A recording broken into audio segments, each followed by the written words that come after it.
Hello बच्चे लोग, good evening. Greetings, sir. Am I audible clearly? Yes, sir. Fine. तो आज हम अपना नया चैप्टर शुरू करने वाले हैं केमिस्ट्री में, that is called as chemical kinetics. Chemical kinetics. तो what we will study in the given chapter, you can write down definition part और स्टेटमेंट डेफिनेशन ऑफ काइनेटिक्स। लिखो, it is the branch of chemistry, it is the branch of chemistry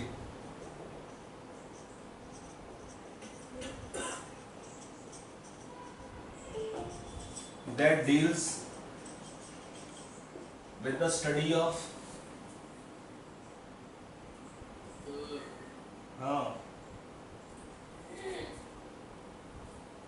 that deals with the study of rates of chemical reactions,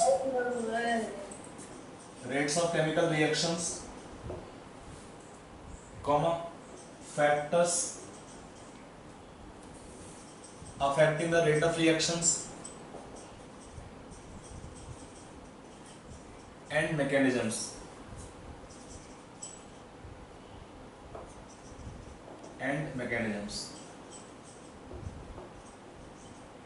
is how the reaction take place।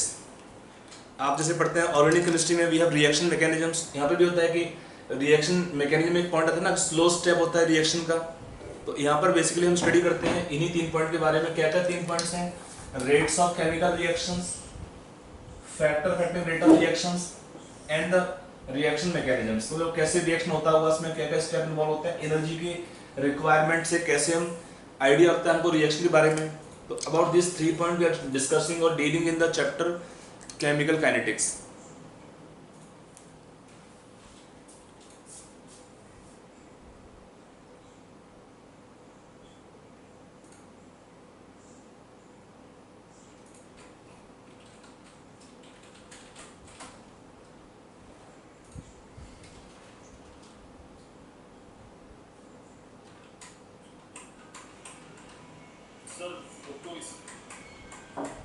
क्या हुआ?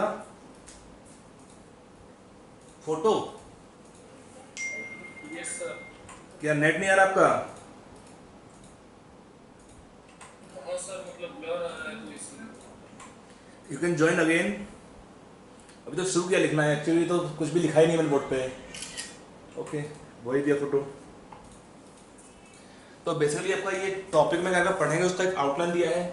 इस chapter में क्या क्या topic पढ़ने वाले हैं, एक तो ये पढ़ेंगे रेट्स ऑफ रिएक्शंस, ये how to study rate of chemical reactions.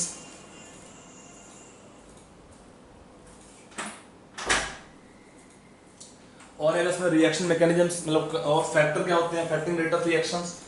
तो इसमें और डिफरेंट टर्म आएंगे इसमें जो इन्वॉल्व होती हैं इन्हीं से। तो पहला हमारा टर्म है रेट ऑफ रिएक्शंस।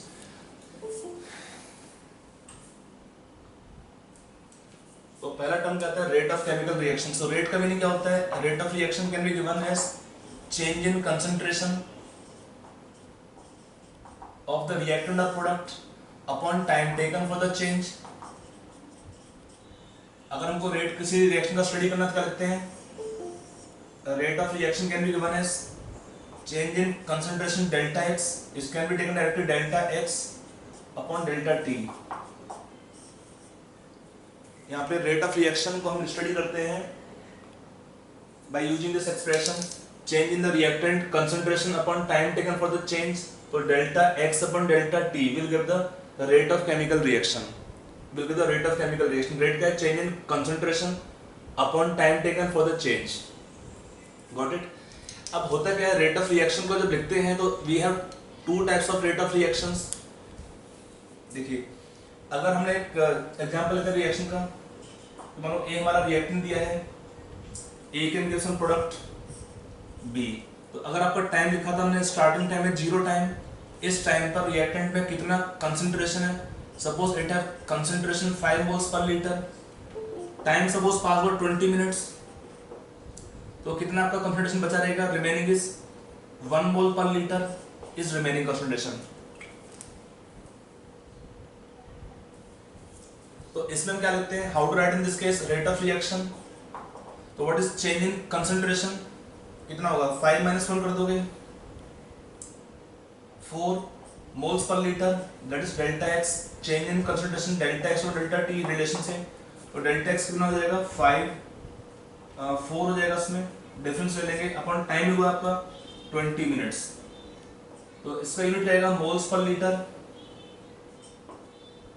पर minute. This can be taken rate of reaction in this case. लेकिन होता क्या है, ये रेट जो लिखा हमने यहाँ पर है इसको क्या बोलते हैं, when we have long time interval this rate of reaction is called as average rate. It is called average rate of reaction. इसका मीनिंग क्या होता है, when delta T is sufficient, when delta T is with longer time interval,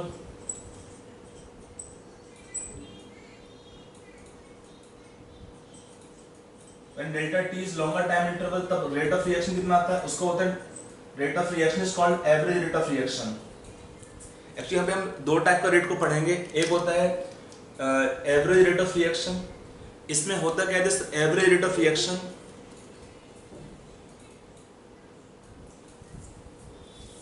इसमें आगे point लिख लीजिए कि average rate of reaction, average rate of reaction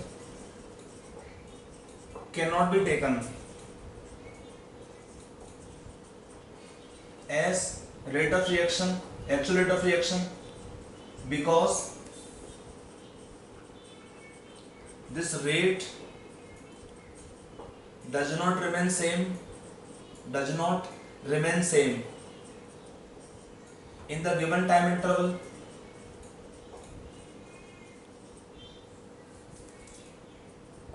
in entire time interval।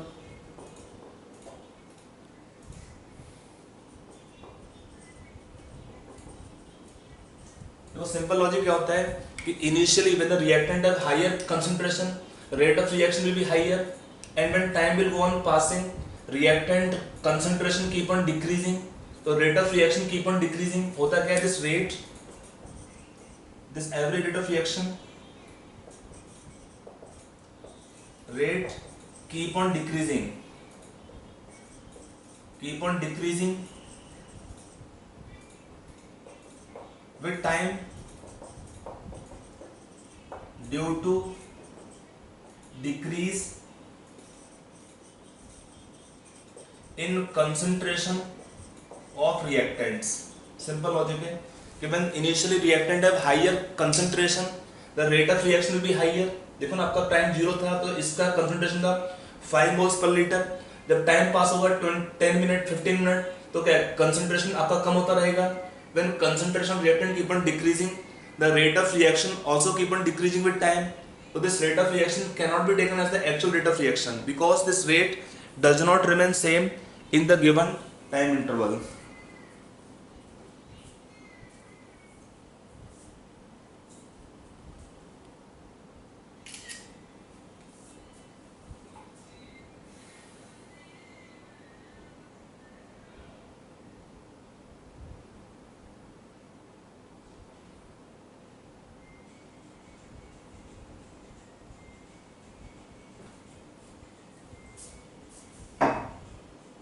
Yes, sir.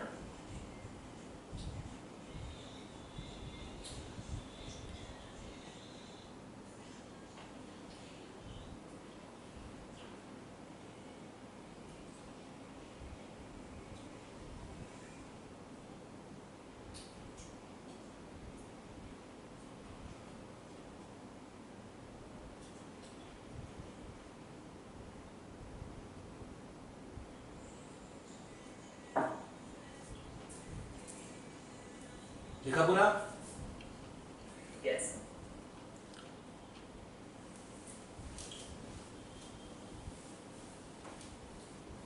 देखो होता क्या है, this rate of reaction can be expressed, this average rate of reaction can be expressed by taking any reactant or any product।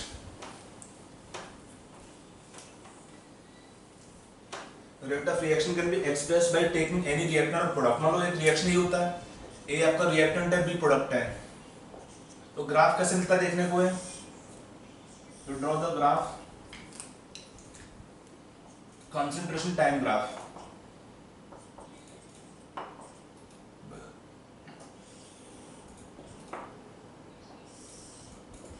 ऐसे क्या देखने को मिलता है, ये होगा रिएक्टेंट का, ये है ग्राफ रिएक्टेंट के लिए। क्या होता है रिएक्टेंट में, concentration reactant keep on decreasing with time and the concentration of product B keep on increasing with time. Concentration of B keep on increasing with time while concentration of reactant, A क्या है reactant है, क्या होगा reactant concentration keep on decreasing with time. तो ऐसे graph मिलता है, product में बढ़ता रहता है। तो अगर हम लेंगे दो टाइम इंटरवल्स, मतलब ये हमारा टाइम इंटरवल है रिएक्टेंट के ग्राफ के लिए, टाइम t1 है, यहाँ पे कंसंट्रेशन x1 होता। अगर टाइम लिखा t2 तो कितना होगा इसमें कंसंट्रेशन, x2 होगा इस पॉइंट पर। तो how to write this average rate of reaction for reactant, तो in this case we can write the average rate of reaction, write average rate R average कितना होगा, concentration final minus concentration initial upon time t2 minus t1। for this rate the sign will be coming negative। देखो ना x2 कम है x1 से, यहाँ पे given time interval दे रखा है, तो this rate will be having negative sign। sign negative आएगा, आने दीजिए। negative sign का meaning क्या होता है, this rate of reaction keep on decreasing with time for the reactant। क्यों, देखो ना x2 minus x1 negative होगा तो rate of average for the reactant will be having negative sign। इसका meaning क्या होता है negative sign का, कि rate of reaction for the reactant decrease because of decrease in the reactant concentration। क्या होता है, sign negative indicate decrease in the reactant concentration with time। if you write the rate of reaction in terms of product, तो product में लिख सकते थे same type graph में। I draw suppose one separate graph, ये आपका graph D के लिए होता है। तो यहाँ पे दे रहा है टाइम t1, यहाँ पे कंसंट्रेशन दिया है x1, यहाँ पे टाइम दिया है सपोज t2, यहाँ पे कंसंट्रेशन हुआ x2। ये प्रोडक्ट के लिए कंसंट्रेशन ग्राफ को लाइन दे रखा है। तो यहाँ पे क्या लिखेंगे, average rate of reaction in terms of product x2 minus x1 upon t2 minus t1। x2 minus x1 t2 minus t1 आपको देगा रिएक्शन में average rate of reaction in terms of products. यहाँ पे साइन क्या हुआ, इसका sign is positive. इसका meaning क्या होता है, sign is positive that means indicate increase in concentration of the product with time. यहां पे साइन नेगेटिव होता है, इस रेट में क्या होगा, साइन नेगेटिव आएगा, इसका साइन नेगेटिव आएगा। That indicate decrease, it indicates decrease in concentration of reactant with time। ये होता है एवरेज रेट का मीनिंग, कि when we write the average rate of reaction we will take to different time intervals। तो in that time interval we have how much change in concentration delta x कितना हुआ, x2 minus x1 final minus initial. Sign negative आता है obviously because reactant में क्या है, concentration क्या होता है, कम होगा टाइम साथ में। And for the product concentration of product is increasing with time.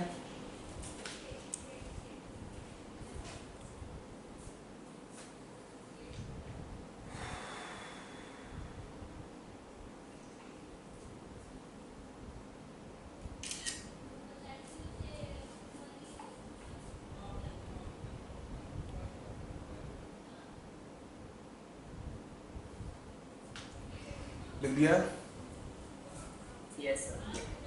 तो यहाँ पे क्या है, यहाँ पे रेट का साइन पॉजिटिव आता है when we write the rate of reaction in terms of product. B product है और ए रिएक्टेंट था, तो sign for the rate of reaction in terms of reactant will be negative while for product sign is positive.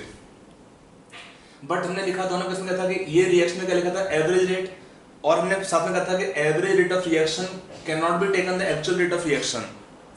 Average rate of reaction cannot be taken as actual rate of reaction। Why? Because this rate of reaction does not remain same in the given time interval। This rate of reaction does not remain same in the given time interval। Then how to write the reaction second rate? ये लिख दिया पूरा इतना point. Yes, sir. Yes. तो ये हुआ एक type का रेट। लेकिन हमने क्या बोला, average rate of reaction is not taken, can not be taken the actual rate of reaction. Then how to write the actual rate of reaction? For that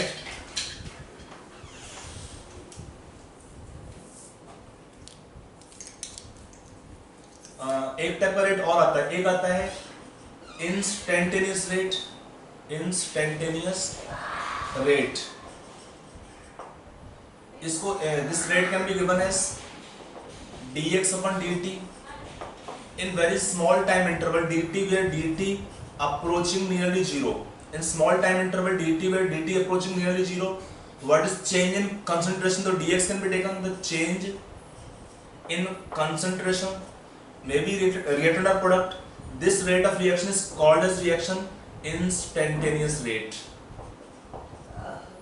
अगर आपको ग्राफ के थ्रू एक्सप्लेन करना होगा कर सकते हैं। Then if you take a graph for the reactant A,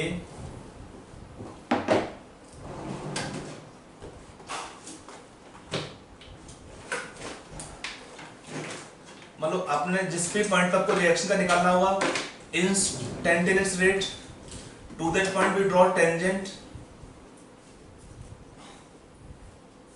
तो ये आपको जाएगा x और टाइम होगा t, ये सेम ही है। कंसंट्रेशन एंड टाइम ग्राफ, यहाँ पे क्या होता है, चेंज इन कंसंट्रेशन आपको x ले लेते हैं, तो इसमें क्या लिखते हैं, instantaneous rate is given as the slope. कितना लिखेंगे, slope of tangent at the point drawn.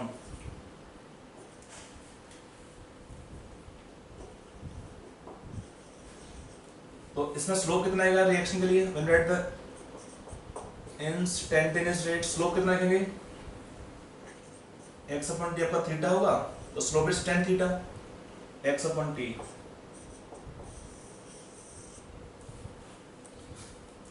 इस स्लोप का, इस टेंजेंट आपका जो कर्व दिया है इसका हम एक टेंजेंट ड्रॉ करते हैं, उसका स्लोप कितना आएगा, स्लोप को ही बोलेंगे, slope will be giving the reaction instantaneous rate.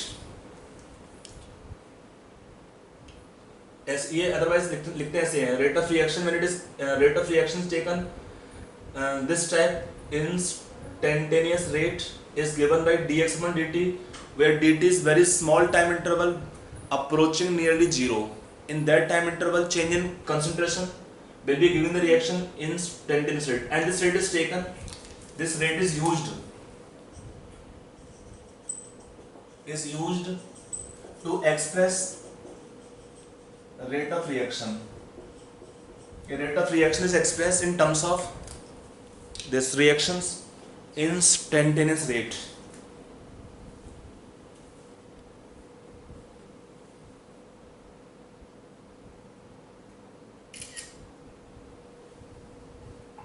So this is the actual rate of reaction. इसी को हम लेते हैं रेट एक्सप्रेशन के लिए।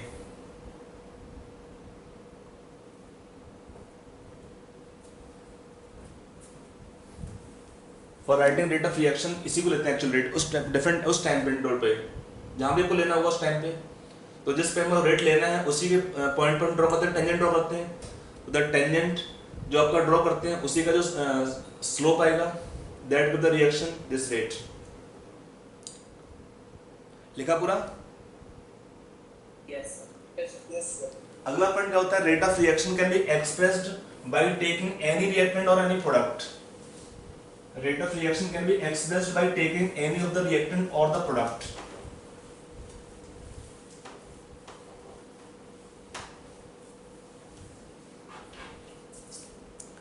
देखो अगर हमको रिएक्शन दे रखे हैं इस टाइप का A plus 2B या A plus 3B in the reaction to 2C type reaction, आपका reactant है और ये product है। तो in this case how to write the rate of reaction? Rate of reaction in this case can be written in terms of any reactant or any product. It can be taken as rate of reaction, suppose हमने लिखा R,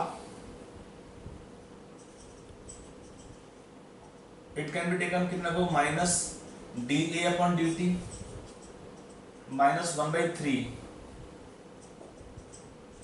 dB upon dt और plus 1/2 dc upon dt, ये है rate of reaction. If you right separate rate only for a और B और सी, तो खाली हुआ da by dt, db upon dt और dc upon dt। मतलब if I right suppose here rate of change of concentration of A, ये separate होगा A के लिए, it can be taken rate of decomposition of A, इसको बोलेंगे rate of decomposition of A. तो sign लिखते नहीं है, व्हेन दो बार डिकम्पोजिशन तो साइन का मीनिंग नहीं रहता है फिर, तो सिंपली लिखते हैं dA अपॉन dt। ऐसे ही rate of decomposition of B, तो ये लिखेंगे dB upon dt। And for C इसका क्या formation, rate of formation of C, sign positive होता है इसमें, तो dC upon dt। But when at the rate of reaction, तो यहाँ पे साइन लिखना पड़ता है, रेट ऑफ रिएक्शन में साइन आता है नेगेटिव। यहाँ पे ऑलरेडी आपको मैं दे चुका हूँ मीनिंग क्या होता है, नेगेटिव साइन का मीनिंग क्या होता है, negative sign indicate decrease in concentration of reactant with time. और क्या होता है, positive sign is taken for product indicate increase in concentration of product with time। यहां पे एक चीज और देखिए, हमने इसको डिवाइड किया है कोएफिशिएंट से, यहां तो 1 से लिखते नहीं है, यहां पे डिवाइड कर 3 से, यहां पे 2 से डिवाइड किया है रेट ऑफ रिएक्शन लिखने के लिए। We divide the rate of separate rate of formation और rate of decomposition of the reactant और प्रोडक्ट बाय द कोएफिशिएंट्स। ऐसा क्यों करते हैं, रेट को इक्वेट करने के लिए। इसको लिख लो एक बार पॉइंट टू पूरा।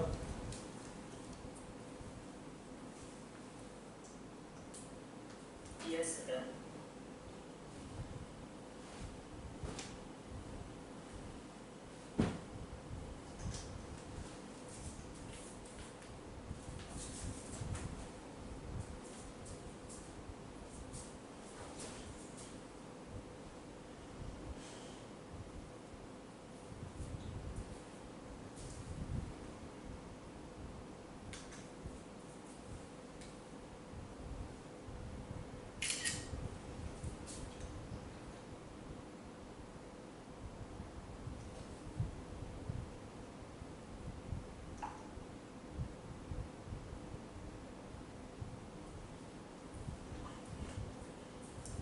लिख दिया।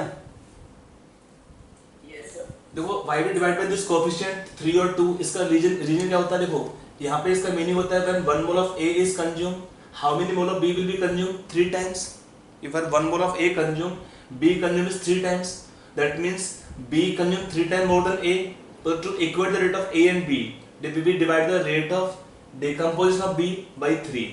ये जो ये रेट ऑफ रिएक्शन लिखा मैंने, और ये सेपरेट रेट है, they are the separate rates of A and B decomposition because the reactant and product में हुआ formation का। यहाँ पे क्या, when 1 mole of A will be consumed, they will form how many moles of C? 2 moles। That means C is form double the amount of A consumed। तो to equate the rate of A and C, we divide the rate of formation of C by 2। तो कोई भी आता है coefficient यहाँ पे, अगर हमको रेट ऑफ रिएक्शन लिखना होता है तो क्या करते हैं, we divide the rate of formation or decomposition by the respective coefficient for rate of reaction। क्यों? To equate the rate of reaction for different coefficient of the reactant and product। For the reactant, the sign of rate will be negative, इसका meaning ये होता है, and for the product, the sign for rate of reaction will be coming positive, because क्या होता है, concentration of product is increasing with time, while the reactant is decreasing with time।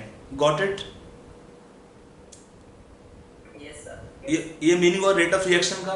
तो rate of reaction can be expressed by taking any reactant और any product. कई बार इस point पे question देता है एग्जाम के अंदर, कैसे क्वेश्चन देते हैं, एक क्वेश्चन ले लेते हैं छोटा सा। इसे एक रिएक्शन दे देंगे, let's say formation of ammonia gas. कई बार ammonia is form by reaction of nitrogen gas plus 3 hydrogen gas, reaction from ammonia gas. और एनी अदर रिएक्शन में भी गिवन क्वेश्चन पूछता है, select the correct expressions or relations for rate of reaction. Option A दिया होगा dN2 upon dt is equal to minus का होगा 1/2 dH2 upon dt. Option B दिया होगा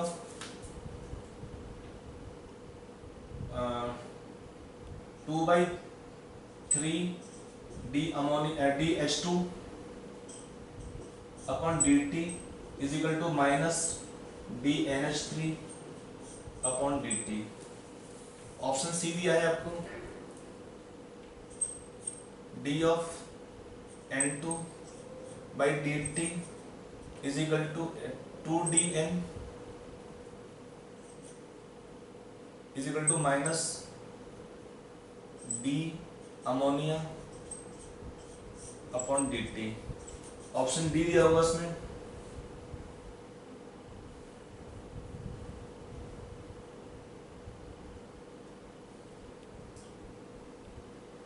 (3dN2 upon dt is equal to dH2 upon dt.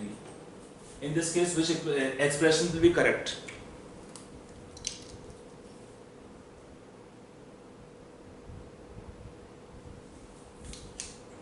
Option C.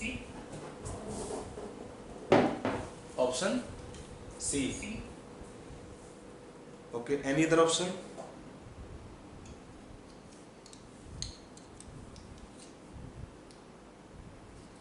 Shall I tell the answer? Sir, B or C, one more. ए तो नहीं ठीक होगा because यहाँ पे इक्वेट नहीं हो सकता रेट का. यहाँ पे क्या होगा? Sir, C and D. B नहीं करेक्ट है क्या? बी में क्या होगा 2/3 साइन यहाँ नेगेटिव आएगा तो करेक्ट कर दी बी. 2/3 करने से आपका याद आता है इक्वेट करने से. सी भी करेक्ट है, डी भी करेक्ट है, तीनों करेक्ट होंगे बी सी डी. देखो इसमें क्या करेंगे, how to write the rate of expression. Rate of reaction can be given as minus dN2. In solving this question, you write this kind of expression is equal to minus 1/3 dH2 upon dt is equal to plus 1/2 d ammonia upon d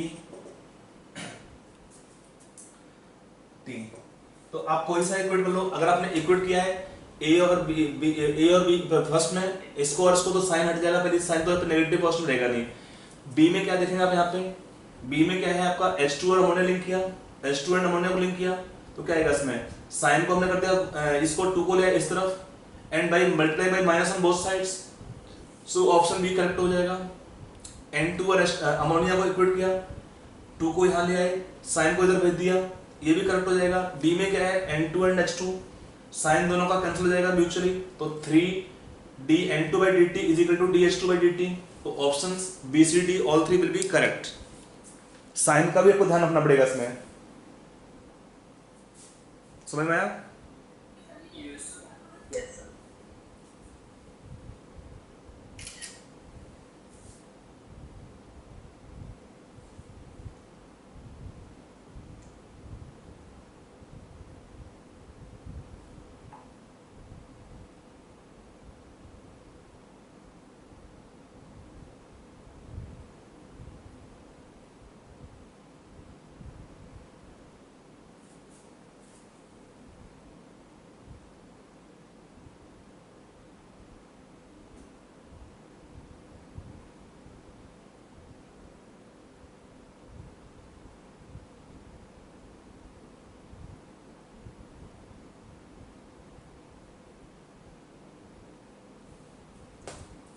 ये वो एक question.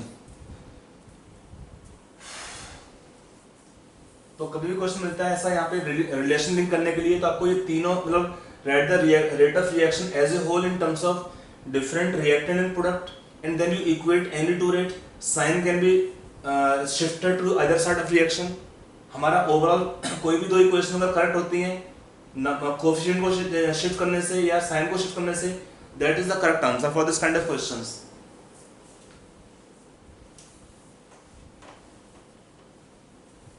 यहाँ पे आपका next term आता है rate law equation, एक term आता है रेट लॉ एक्सप्रेशन और इक्वेशन। रेट लॉ इक्वेशन क्या होता है? Rate law equation, it is the expression for rate of reaction in terms of those reactants which actually affects the rate of reaction, in terms of those reactants which actually affect the rate of reaction. तो rate of reaction में कौन से factor involve होते हैं उसको study करते हैं इन rate law equation. क्या होता है देखो रेट लॉ इक्वेशन में, मान लो हमें एक रिएक्शन दिया है इस टाइप का, we have the reactant A moles plus B moles. The reaction product for this kind of reaction we write the rate law equation. तो it is rate of reaction given in terms of reactant concentration, इसका power x लिखते हैं, concentration of B power y लिखते हैं। We have x and A and y and B may और may not be equal. k को बोलते हैं reaction का रेट कांस्टेंट। यहाँ पे टर्म आता है x एंड y, तो x को क्या बोलेंगे, x प्लस y को बोलते हैं ओवरऑल ऑर्डर ऑफ रिएक्शन। और टर्म होता है a प्लस b, इसको बोलते हैं molecularity of reaction.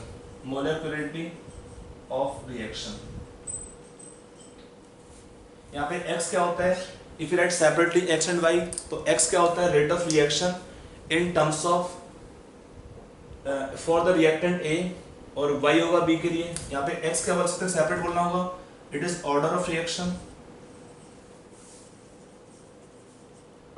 With respect to A, and y क्या होगा, order of reaction with respect to B। और when we add ax plus y, तो इसका ही समेशन देता है आपको ऑर्डर ऑफ रिएक्शन ओवरऑल। तो यहाँ पे आपको दो टर्म मिल गए, एक टर्म मिल गया ऑर्डर ऑफ रिएक्शन और एक टर्म आया रिएक्शन का मोलेकुलरिटी। ये दोनों टर्म क्या होते हैं इसको समझते हैं पहले। सर ऑर्डर ऑफ रिएक्शन क्या? सर ऑर्डर ऑफ रिएक्शन, हाँ सर उसका मतलब क्या? बता रहा हूँ, अभी खत्म कहा हुआ है, अभी हम समझाते हैं इसको डिटेल में।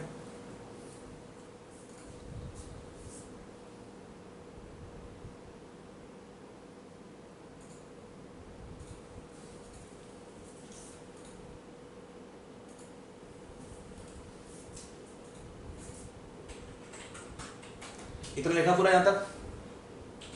Yes.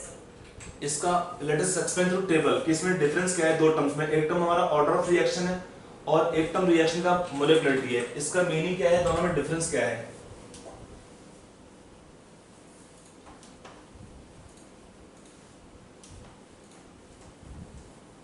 This expression we can have for our clarity कि आपका एक रिएक्शन इस टाइप का था, give product.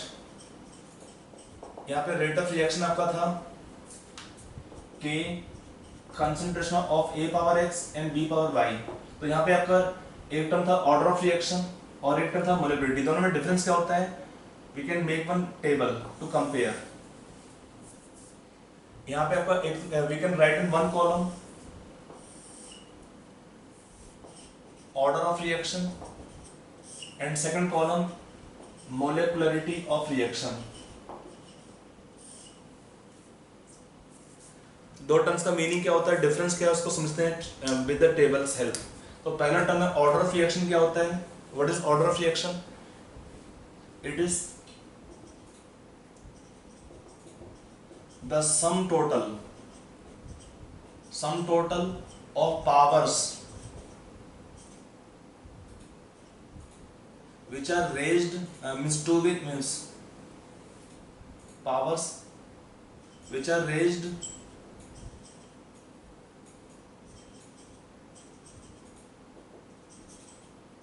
on reactants, on concentration of reactants in the rate law equation. और यहां पर क्या होता है रिएक्शन का molecularity, it is number of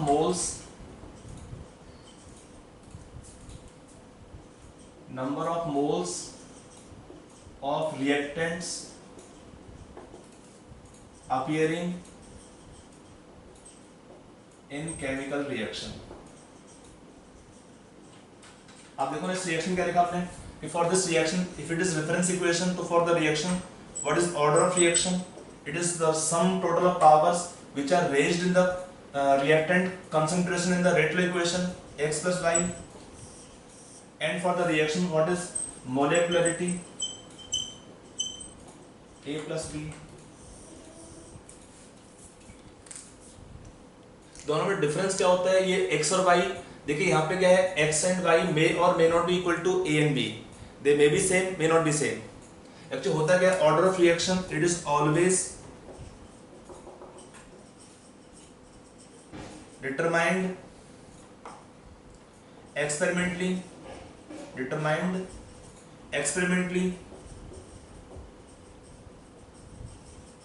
जबकि यहां पे क्या है रिएक्शन का जो मोलेकुलरिटी होता है it is directly taken from chemical reaction, directly taken from chemical reaction, it is directly taken from chemical reaction, it is always determined experimentally and that is taken from the chemical reaction।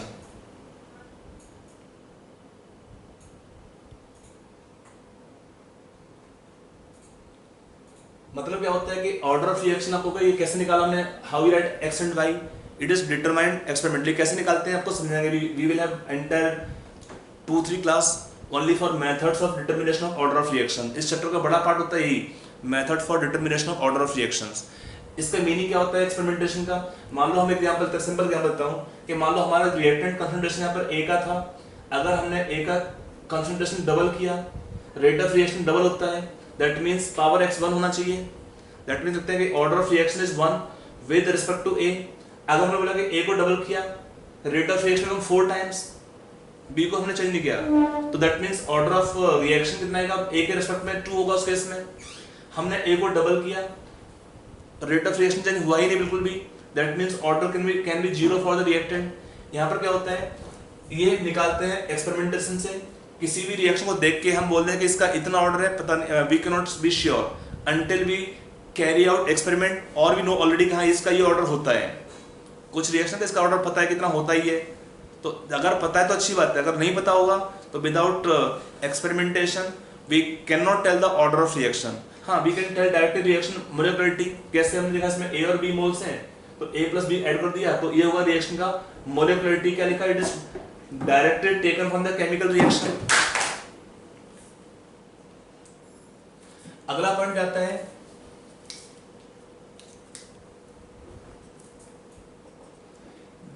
It can B 0 और fractional, it can B 0 और fractional. यहाँ पे क्या है reaction का molecularity, it cannot be, it can't be 0 और fractional, it cannot B 0 और fractional, कुछ भी नंबर होगा बट नॉट 0 और फ्रैक्शनल। क्योंकि यहाँ पे मैंने बोला कि मान लो हमने कोई रिएक्शन दिया है, उसमें रिएक्टेंट का कंसंट्रेशन को डबल किया, but rate of reaction change नहीं हुआ बिल्कुल भी, rate of reaction does not change, that means order of reaction for that reactant will B 0, that means rate of reaction is not depending on the concentration of that reactant। अगला आता है इसमें next point, order of reaction it can change, it can change on changing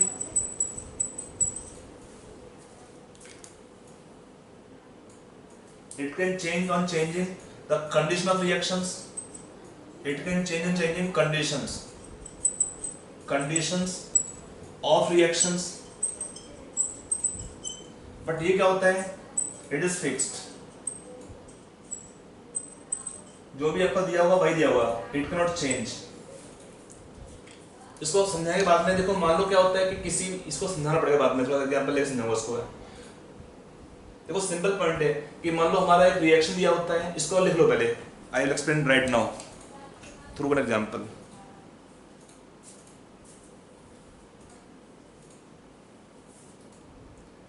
ये आपका directly differences है। In exam देकर आप straight question board exam में पूछ लेते हैं, डेफिनेशन पूछ लेते हैं what is order of reaction, and sometime they ask differentiate the order of reaction and the reaction molecularity. ये कॉमन क्वेश्चन आपका स्कूल एग्जाम के लिए, बोर्ड एग्जाम में भी पूछ लेते हैं डिफरेंस क्या है ऑर्डर और मोलिकुलरिटी के बीच का।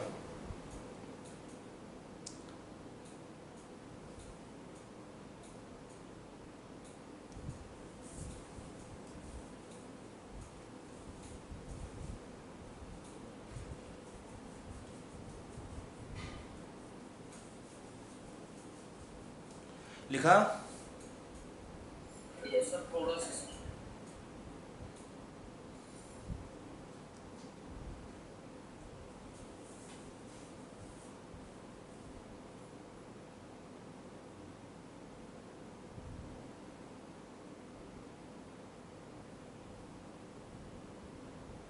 Yes, sir.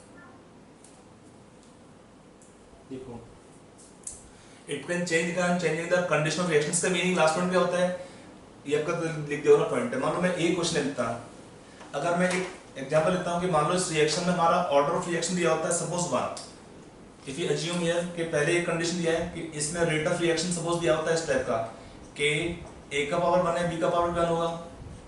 अब इसमें क्या करते हैं एक कंडीशन में किसी सेट ऑफ कंडीशन में, now if in the reaction if I take suppose concentration of A is taken excess, एक कॉमन रूल होता है whatever reactant is taken in excess, इसका मीनिंग क्या होता है, then the rate of reaction does not depend और does not change on changing concentration of A। इसका meaning क्या होगा इस केस में, order of reaction, in this case order of reaction with respect to A कितना हो जाता है 0। अगर आपका इसमें ऑर्डर ऑफ रिएक्शन 0 हुआ इस केस में सिंपल पॉइंट है whatever reactant taken excess for that reactant order become 0। Now what is the new rate law equation, K concentration of A power 0 and B power 1। पहले आपके आप इसमें क्या होगा what is order of reaction, now 1 रह जाएगा इसमें, खाली 1 + 0 1 रहेगा। यहाँ क्या था आपका ऑर्डर ऑफ रिएक्शन इस केस में 2 था, पहले केस में हमारा ऑर्डर ऑफ रिएक्शन 2 था, अब क्या है इस केस में ऑर्डर ऑफ रिएक्शन 1 हो गया। मीनिंग क्या है, order of reaction can change on changing the experimental conditions, on changing the reaction experimental conditions. But क्या होता है रिएक्शन का जो मोलिकुलरिटी है वो सेम रहेगा दोनों केस में, A और B उतना ही रहेगा अभी भी।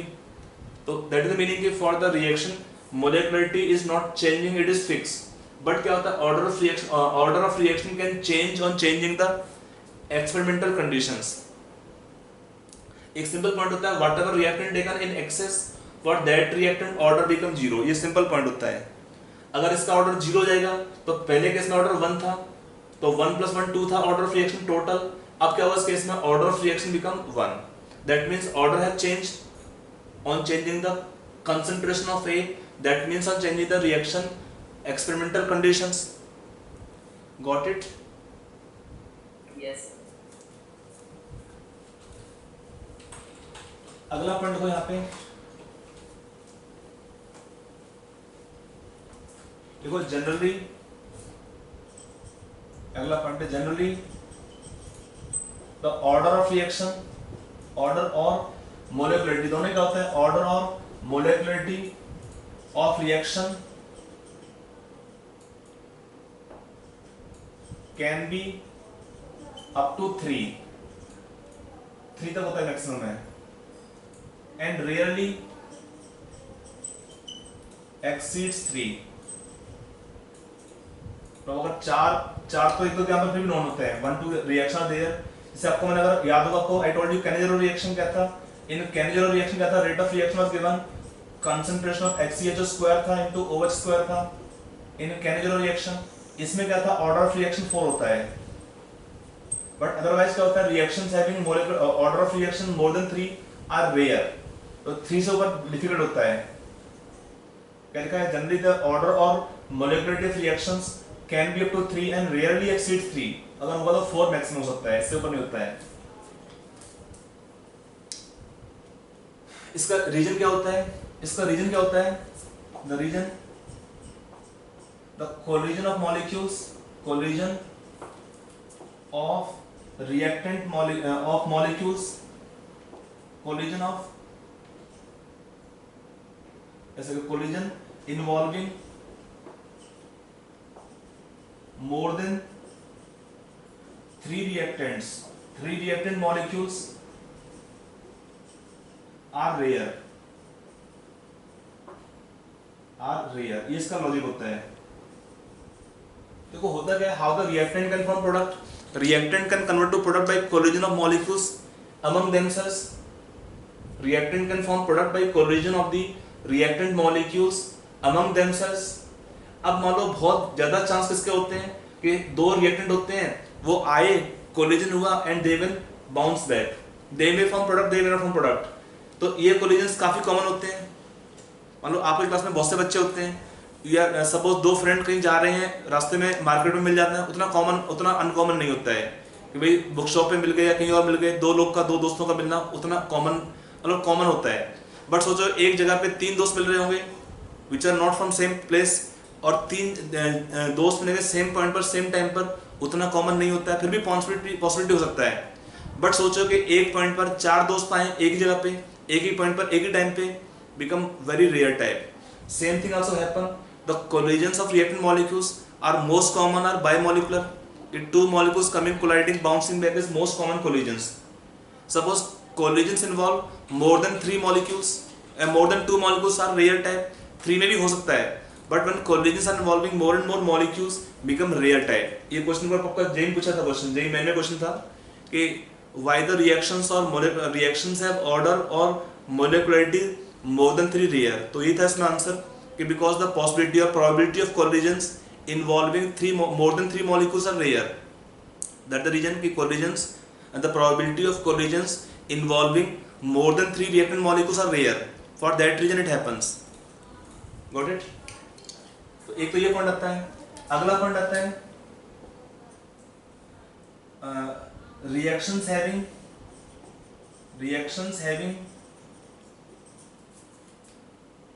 molecularity more than 4, more than 3 लिख लीजिए, more than 3 can be complex reactions,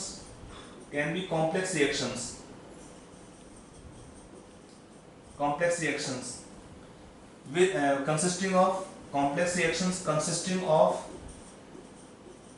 several steps, each step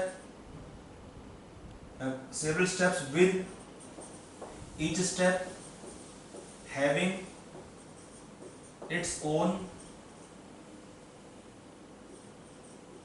molecularity,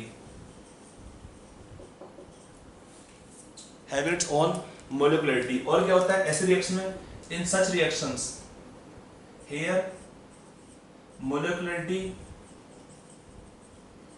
has no significance for complex reactions, for such complex reactions, or we can't define, simple है कि for complex reactions molecularity have no significance,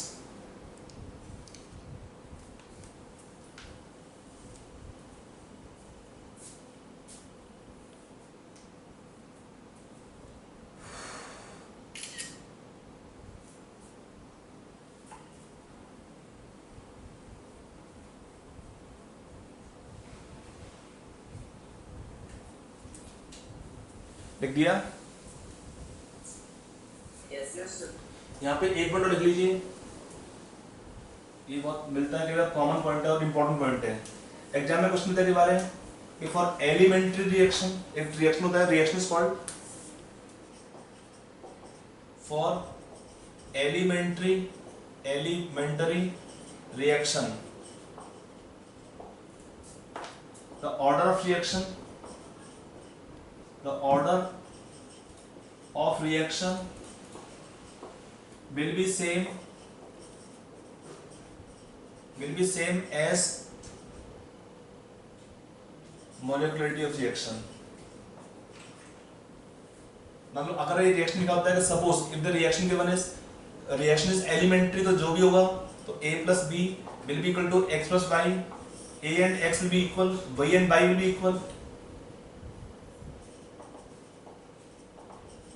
कब होगा? if the reaction is for elementary reaction. तो कभी question आता है कि elementary reaction, वहां पे क्या होता है आपको टेंशन लेना नहीं है. for the reaction which is elementary type, in that kind of reaction order of reaction will be same as the reaction's molecularity. For elementary reaction order of reaction will be same as the reaction's molecularity.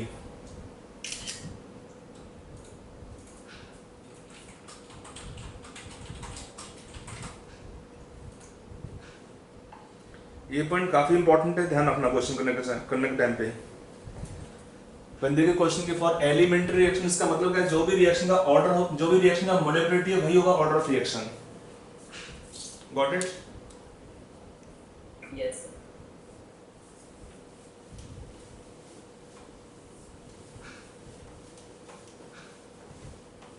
Before we move further for method of order, एक next heading आप लेंगे यहाँ पर unit of rate and rate constant. Next heading होगा units of rate of reaction and rate constant. Rate and rate constant, unit of rate and rate constant. देखो यहाँ पे rate का यूनिट क्या होता है?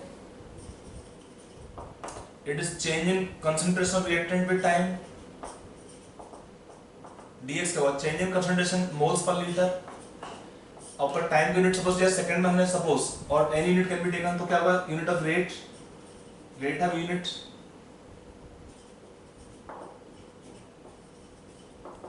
मोल्स पर लीटर पर unit time. If time is suppose seconds, तो I can take time in second. That is the most common way of expressing the rate of reaction when time is taken in seconds. तो ये तो है, कोई भी आपका order of reaction दिया हो, for the rate we will have same units, change in concentration moles पर लीटर टाइम सेकंड्स. तो unit of rate is taken moles पर litre per second. While for the rate constant क्या होता है? Unit of k. Rate constant it depends on order of reaction. Order of reaction, मान लो हमें दिया है for zero order reaction, how we write rate of reaction? dx upon dt. यहां लेते हैं k0. k0 का मीनिंग क्या होगा? Zero order reaction rate constant. आपका a रिएक्टेंट है, इसका कंसंट्रेशन पावर x लिखेंगे यहाँ पे, पावर लिखेंगे यहाँ पे 0. तो कितना होगा? ये तो k सिंपली हुआ माइनस k0. a पावर 0 कितना हुआ? 1 होता है, तो माइनस k0. तो इसमें यूनिट क्या है? यूनिट ऑफ k क्या होगा इसमें? सॉरी, साइन लिखने का रिक्वायरमेंट नहीं है, रेट का खाली सिंबल लिख रहे हैं यहाँ पे. k0 a power 0. तो यहाँ पे a पावर 0 is 1, तो k0 हो जाएगा इसमें. तो इसमें k का यूनिट क्या होगा? Unit of k same as rate. dx upon dt क्या हो जाएगा? मोल्स पर लीटर पर यूनिट टाइम पर सेकंड. तो फॉर जीरो ऑर्डर रिएक्शन क्या होगा हमारा यूनिट k का? k0 का मीनिंग क्या है? Zero order reaction rate constant. If I right for first order reaction, right one more line here. For first order reaction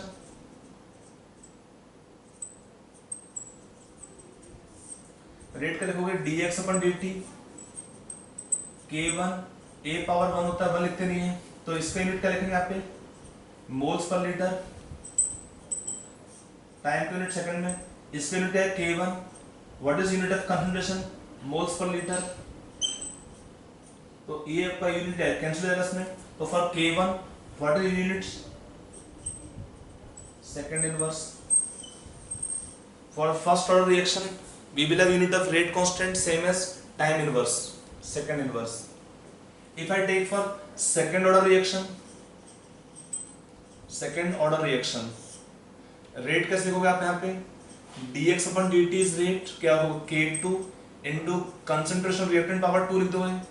इसका यूनिट क्या है, मोल्स पर लीटर, टाइम का यूनिट सेकंड में K2, यहाँ पे क्या यूनिट होगा, यूनिट ऑफ कंसंट्रेशन मोल्स पर लीटर, स्क्वायर कर दोगे तो यहाँ पे K2 यूनिट क्या आएगा, litre per mole per second. Can I write yes और no? Yes. For nth order reaction, अब n कुछ भी सा जीरो हो, फ्रैक्शन कुछ भी हो, तो क्या लिखेंगे यहाँ पे, dx upon dt kn, concentration of a power n, तो इसका यूनिट क्या है, moles per litre upon time. यहाँ पे क्या होगा, kn यूनिट क्या होगा इसका, moles per litre power n, तो यहां से kn का यूनिट क्या आएगा, मोल्स पर litre upon seconds, 1 by moles पर लीटर पावर n. तो हम simplifying further we can write unit of k litre power, ये हो जाएगा ऊपर जाके माइनस n तो प्लस n होगा, n minus 1 moles power 1 minus n second power inverse. कोई भी रिएक्शन हो, अगर आपका n जीरो होता, इफ n इज जीरो, तो क्या करते हैं इस केस में, क्या यूनिट आएगा इसमें, यहाँ पे n जीरो होने पे ये आपका हो जाएगा minus 1, means moles per litre per second आपका आता. इफ n इज 1 तो ओनली टाइम इनवर्स रहेगा, इफ n इज 2 तो litre power 1 moles power minus 1 और टाइम इनवर्स रहेगा. तो कोई भी रिएक्शन होगा, nth ऑर्डर रिएक्शन का ये कॉमन तरीका होता है, we can write as a whole unit of rate constants by this expression. n is variable, n can be fraction also. If n is fractional, just put the value of n in the equation and then you can get the unit of k by putting the value of n. आपका n क्या, order of reaction में भी half, order of reaction में भी fraction, whole number जो भी आएगा, जो भी वैल्यू दिया है ऑर्डर का उसको पुट कर देंगे वहां पर.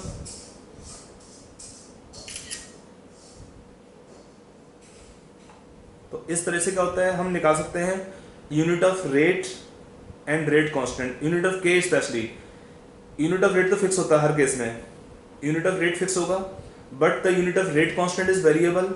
Unit of rate constant is variable.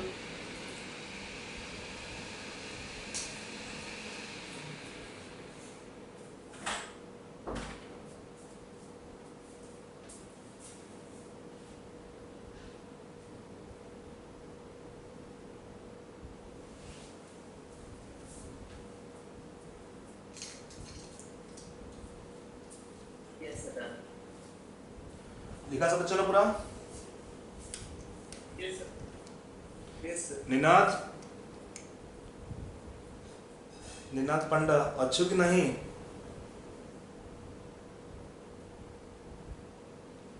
इसका नेट का प्रॉब्लम हो रहा है बार बार. चलिए, तो यहाँ पे क्या आपको पता लगता है कि यूनिट ऑफ के वेरिएबल होता है but unit of rate same होगा हर केस के लिए. ये भी तरीका होता है ऑर्डर ऑफ रिएक्शन को पता करने के लिए, या ऑर्डर दिया होता है तो के का हम वैल्यू निकाल सकते हैं.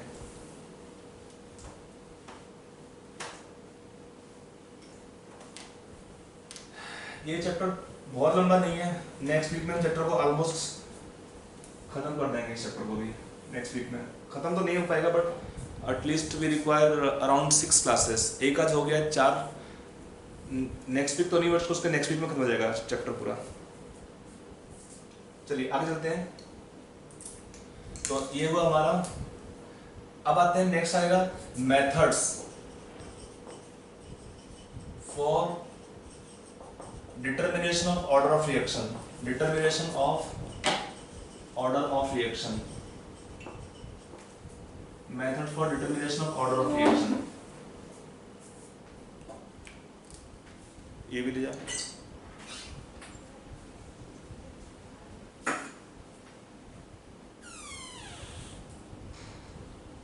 तो इसमें पहला मेथड क्या होता है, first method can be taken here directly from the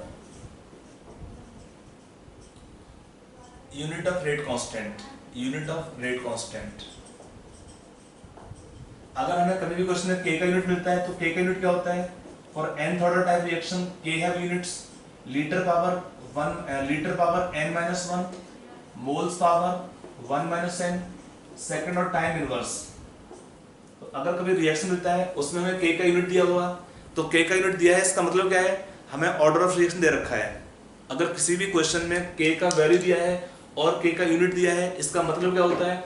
हमें उस रिएक्शन में ऑर्डर दे रखा होता है indirectly from the unit of the rate constant. ये एक इंपॉर्टेंट हिंट होता है कि बच्चे पूछते हैं कि सर क्वेश्चन में ऑर्डर दिया नहीं है, how to do the question. अरे भाई k का वैल्यू दिया होता है क्वेश्चन में, k का वैल्यू दिया होता है ना, उसमें k का यूनिट भी दिया होगा साथ में। तो अगर k का वैल्यू दिया है, k का यूनिट दिया है, ये एक आपका हिंट ही होता है for the order of reaction. That is one way, one method हो गया इसमें। अगला आता है सेकंड मेथड, यहाँ पे लेंगे from reaction mechanisms, from reaction mechanism.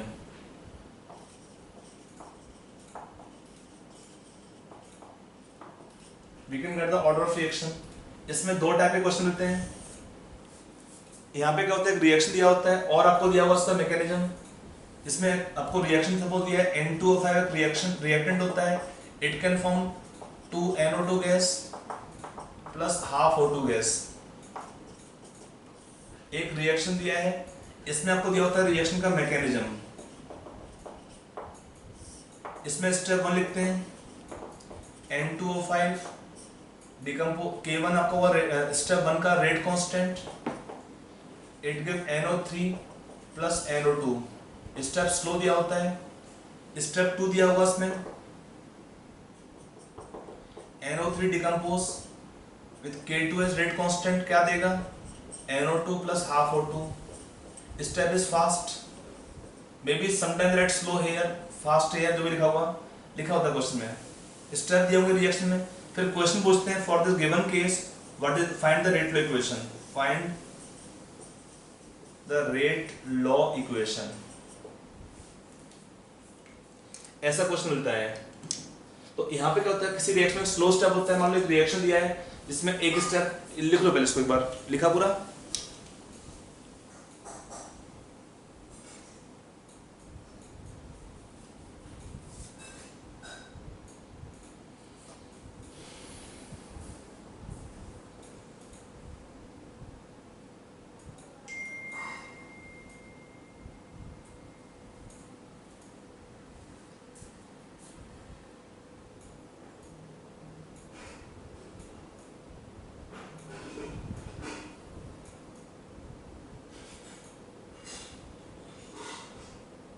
लिखा पूरा?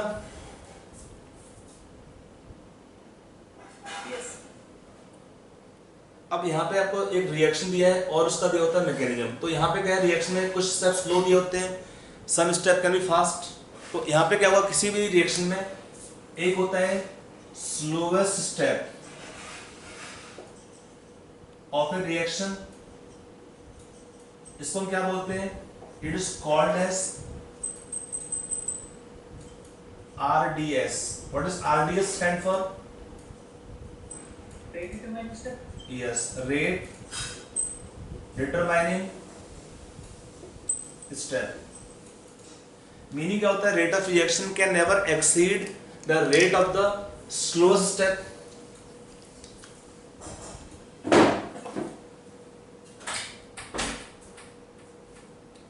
इसका मीनिंग क्या होता है? मान लो एक रिएक्शन आपका हो रहा है, सपोज एक रिएक्शन लेते हैं, इसमें मान लो 2 स्टेप हैं, suppose reaction of 3 step.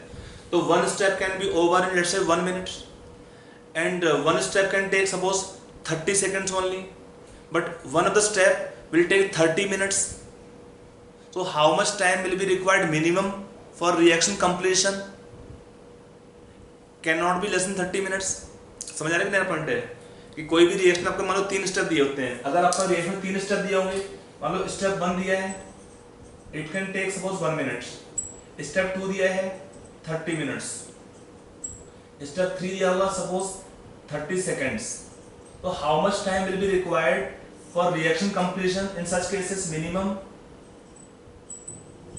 time required for reaction completion कितना होगा?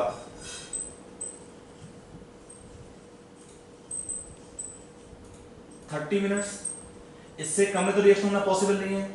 ये भी होता है ना कि मान लो स्टेप 2-3 इकट्ठे हो रहे होते हैं, step can B simultaneous also, but at least इससे कम टाइम के अंदर रिएक्शन होना पॉसिबल नहीं होता है। समझ आ रहा है कि मेरा पॉइंट है? तो किसी भी रिएक्शन का होता है स्लो स्टेप को बोलते हैं, या किसी भी रिएक्शन में एक होता है step slowest, that the step which take maximum time for completion, उसको बोलते हैं रिएक्शन का स्लोवेस्ट स्टेप, उसी को बोलते हैं रिएक्शन का आरडीएस, मतलब रेट डिटरमाइनिंग स्टेप बोलते हैं। इसका मीनिंग क्या होता है? The time required for overall completion can not be less than the time required for the completion of the slowest step. तो आरडीएस इसी को बोलते हैं रिएक्शन का जो स्लोएस्ट स्टेप होता है उसी को बोलते हैं रिएक्शन का RDS, rate determining step. Got it? ऐसे मान लो एक साइकिल फैक्ट्री है, मान लो इस साइकिल फैक्ट्री में कुछ पार्ट बनते हैं at the rate of 1000 parts per day, कुछ पार्ट बनते हैं 300 पार्ट्स पर डे बनते हैं, some parts are made 500 parts per day.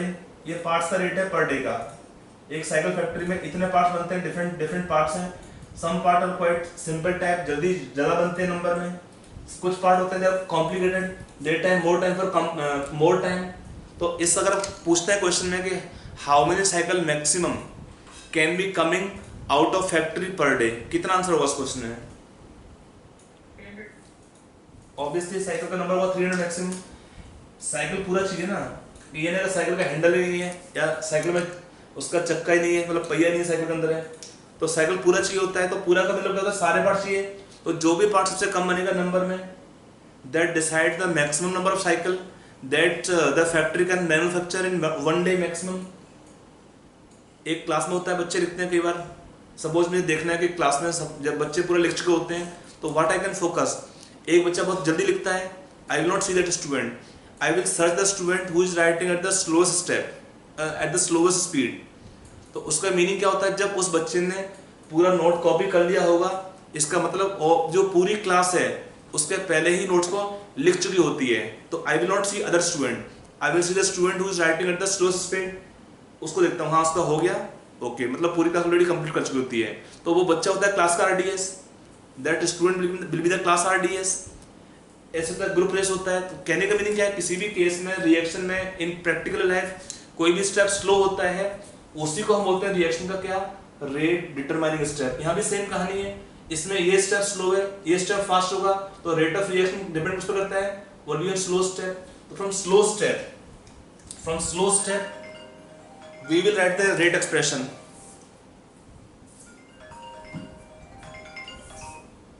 Hello, तो यहाँ पे स्लो स्टेप होगा रिएक्शन का, इसको आरडीएस बोलते हैं। तो हम क्या लिखेंगे स्लो स्टेप से? What is rate of reaction? K1 कहाँ से लिखा हमने? इस स्टेप से 1 से, स्लो स्टेप से, इनटू कंसंट्रेशन ऑफ N2O5। तो इसमें क्या दिखा आपको? यहाँ पे N2O5 आपका मेन रिएक्शन में प्रेजेंट होता है। तो इसमें ऑर्डर ऑफ रिएक्शन क्या होगा इस केस में? Order of reaction is 1, because slow step में K1 हमारा हुआ रिएक्शन का रेट कांस्टेंट, और N2O5 क्या हुआ रिएक्शन के लिए? रिएक्टेंट का कंसंट्रेशन है, पावर 1 होता है, तो ऑर्डर ऑफ रिएक्शन 1 होगा इसका। ये इस पॉइंट का मीनिंग है कि for this reaction of N2O5 giving NO2 plus O2S, order of reaction in this case will be how much? 1.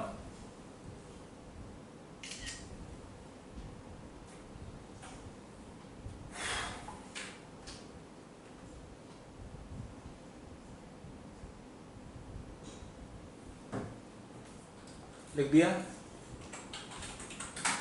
Yes, sir. एक तो ये क्वेश्चन ऐसे मिलता है, समटाइम क्या होता है क्वेश्चन आपको मिलते हैं, तो मैं मिटा दे रहा हूँ, तो और तो ज़्यादा क्वेश्चन करेंगे नहीं शायद, ये हम लोग का एक दो क्वेश्चन और करेंगे। कई बार कहता है स्लो स्टेप में, आपको मैं एक और क्वेश्चन दे रहा हूँ स्टेप का, थोड़ा डिफरेंट टाइप क्वेश्चन होता है। आपको अगला क्वेश्चन दिया है, मान लो मेथड नहीं है अभी, आपको जो अगला वीडियो टेक नेक्स्ट क्लास, अगला क्वेश्चन दिया है, एक रिएक्शन दिया है फॉर रिएक्शन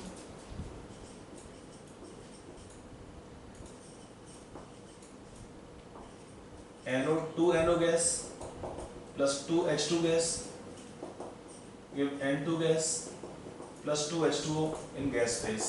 आपको रिएक्शन दिया गैस फेज में, इसमें क्वेश्चन दे रखा है फॉर दिस रिएक्शन आपको दिया है रिएक्शन मैकेनिज्म, स्टेप 1 दिया है इसके अंदर 2NO gas form N2O2 gas. यहाँ पे K1 and K2 are the rate constant for the forward and backward reaction. Step is fast and equilibrium. Step 2 दिया है N2O2 plus H2 gas, K3 is the rate constant, आपको देगा N2O plus H2O. Step is slow. Step 3 दिया है N2O plus H2 give, यहाँ पे K4 दिया है rate constant, N2 plus H2O. Step is fast. यहाँ ये पूछते हैं फिर से फाइंड और derive the rate law equation, rate law equation and give the order of reaction, order of reaction, find the order of reaction and rate law equation.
Will you try? Yes, sir. क्या लगता है Yes, इसका, sir. क्या लगता है इसका answer होना चाहिए? क्वेश्चन लिखा पूरा? Yes, sir. देखो यहाँ पर क्या आपका इसमें हमारा आंसर आएगा सॉल्व करने से। देखो इसमें स्लो स्टेप कौन सा है ये वाला, तो from slow step we write the rate law equation K3 into concentration of N2O2 into hydrogen, ये हमारा होना चाहिए रेट लॉ इक्वेशन। इसमें अगर आप देखते हैं तो ऑर्डर ऑफ रिएक्शन 2 होना चाहिए, है कि नहीं, इसका पावर 1 है। लेकिन एक प्रॉब्लम इसमें है, यहाँ पे जो हमारा N2O2 आपका यहाँ पे आ रहा है स्लो स्टेप में, वो यहाँ पे है ही नहीं मेन रिएक्शन में, वो यहाँ पर नहीं है इस मेन रिएक्शन के अंदर। इसका मतलब क्या है कि रेट ऑफ रिएक्शन को हमको लिखना पड़ेगा in terms of NO and H2 only. In slow step we have N2O2 which is not a part of main reaction, then we find consent. इसको लिख लीजिए, पॉइंट को लिख लीजिए, राइट डाउन दिस पॉइंट। मैं बोल दे रहा हूँ यार, बॉल लैंग्वेज लिख नहीं पाऊंगा तुम सारा, and right with faster, don't say repeat again and again. एक बार बोलूंगा, सुन लीजिए, ध्यान से लिख लीजिए। लिखिए whenever slow step involve some reactant or intermediate, whenever slow step involve some reactant or intermediate which are not present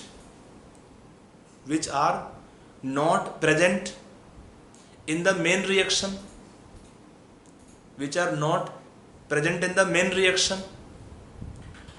then we find the concentration of that intermediate,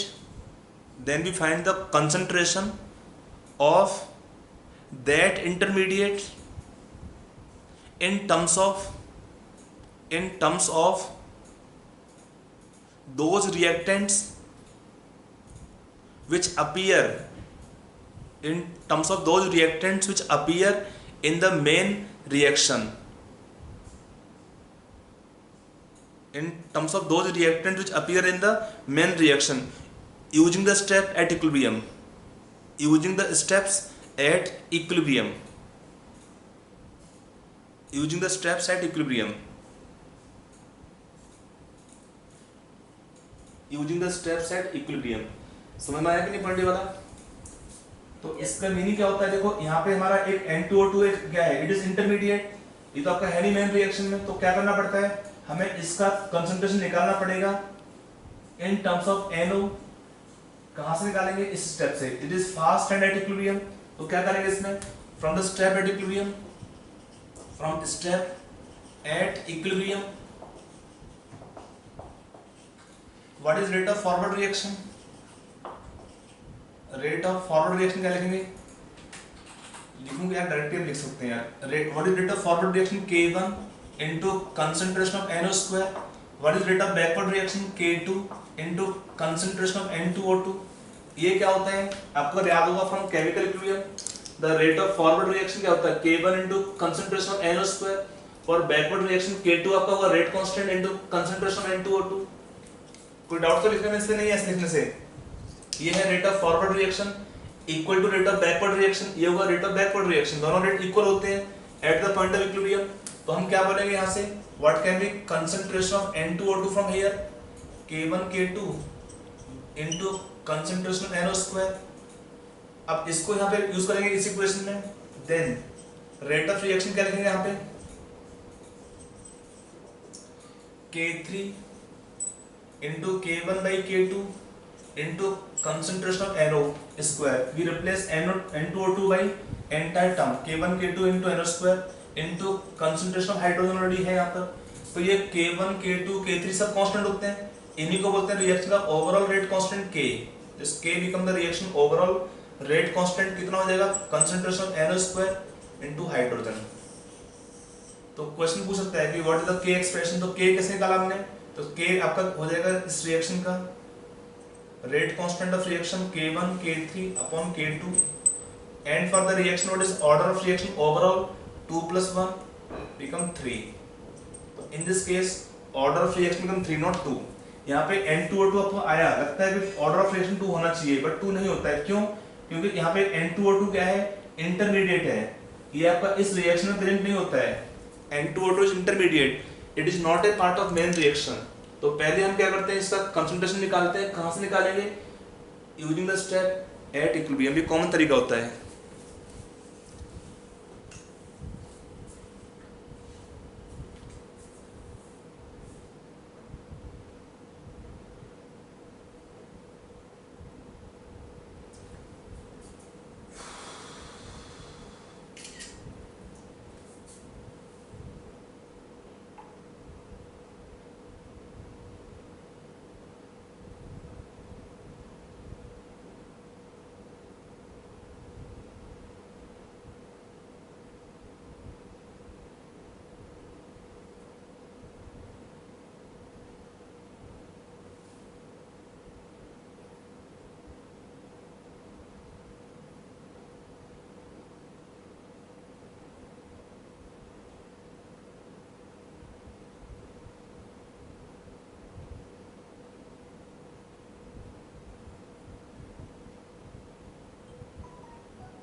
हो गया पूरा? Yes, sir. समझ में आया कि ये पॉइंट वाला कि स्लो स्टेप में एक तो केस होता है कि स्लो स्टेप में हमारा वही रिएक्टेंट है जो मेन रिएक्शन होते हैं, तब तो कोई टेंशन ही नहीं होता है, उसको हम डायरेक्ट यूज कर लेते हैं for writing rate equation. But slow step में अगर ऐसा होता है कि यार बोल दिया 2-3 बार, थक गया बोलते बोलते। बुझ लो कि नहीं?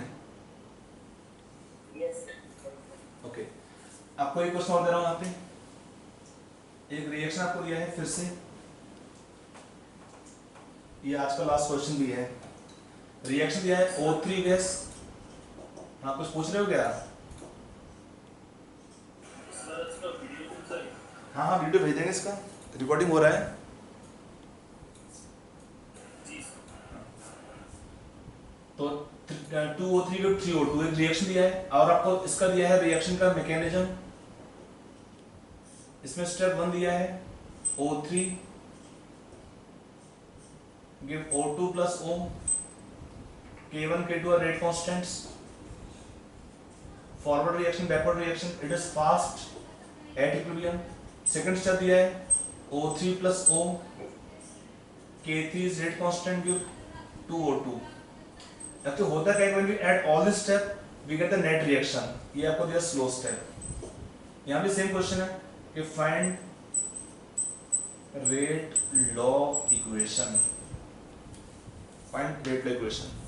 ऑर्डर ऑफ रिएक्शन निकालना है ऑब्वियसली, एंड आपको निकालना है ऑर्डर ऑफ रिएक्शन भी निकालना है, and rate law equation.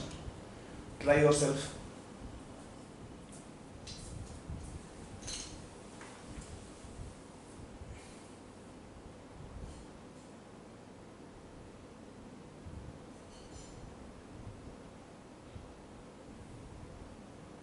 The second step में वो 2O2 होगा ना सर? हाँ हाँ हाँ 2O2 होगा यार।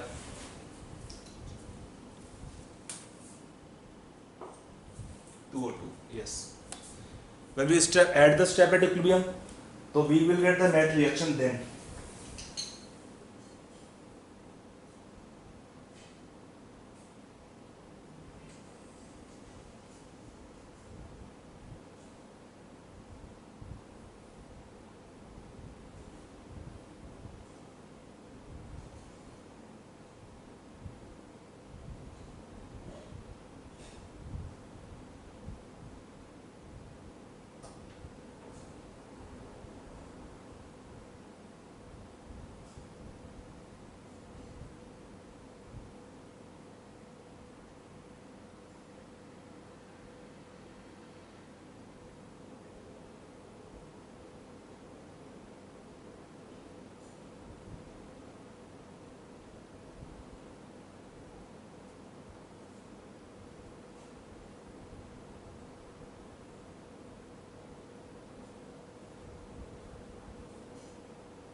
Yes sir, हो गया।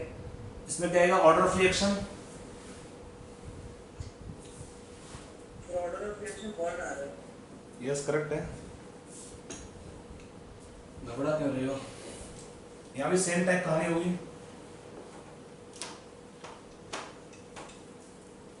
देखिए यहाँ पे स्लो स्टेप हमें, ये सेकंड स्टेप स्लो है, इससे का rate of reaction slow step से क्या लिखोगे K3 into concentration O3 into O। यहाँ प्रॉब्लम होगा O का, तो आपका है ही नहीं मेन रिएक्शन में, तो फिर से हम लेंगे यहाँ पे स्टेप एट इक्विलिब्रियम। तो from the step at equilibrium क्या लिखोगे इसमें K1 इंटू O3 कंसंट्रेशन ये है rate of forward reaction equal to rate of backward reaction O2 into O। From here what is concentration of oxygen, resident oxygen K1/K2 into O3 upon O2. इसको हमने use किया, equation यहाँ पे put किया. So from here what is rate of reaction? K1/K2 into concentration of O3 square upon O2 कर दोगे, ये होगा K of the reaction overall concentration of O3 power 2 O2 power negative बनाएगा. Negative आना दीजिए, नेगेटिव आना कोई नेगेटिव बात कोई बुरी बात नहीं है, क्योंकि ये प्रोडक्ट साइड में है. प्रोडक्ट बनाने पे वो रिएक्टेंट का रेट ऑफ रिएक्शन कम होना चाहिए था, तो प्रोडक्ट में आएगा. तो आने दीजिए इसमें K होगा रिएक्शन का ओवरऑल रेट कांस्टेंट, और ऑर्डर ऑफ रिएक्शन कितना होगा इस केस में 2 - 1 1 हो जाएगा इसमें. तो ये +-2 है, तो इसमें आपका आएगा ऑर्डर ऑफ रिएक्शन 1 हो जाएगा इस केस में ओवरऑल. तो ये हमारा आज की क्लास में खत्म करेंगे. नेक्स्ट क्लास में आपका अगला मेथड आएगा जिसको बोलते हैं initial rate law method. We will continue in next class.